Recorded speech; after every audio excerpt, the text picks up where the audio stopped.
যেদিন বাবাকে জড়িয়ে ধরে বলতে পারবো, বাবা তুমি এবার বিশ্রাম নিতে পারো, পরিবারের দায়িত্ব এবার আমার, সেদিন নিজেকে সফল মনে করব।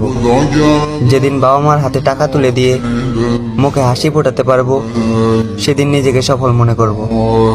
বাবার টাকায় গাড়ি নয়, যেদিন নিজের টাকায় গাড়ি কিনে বাবা মাকে শহর ঘোরাতে পারবো, সেদিন নিজেকে সফল মনে করব। আপাতত আমি সন্তান হিসেবে ব্যর্থ।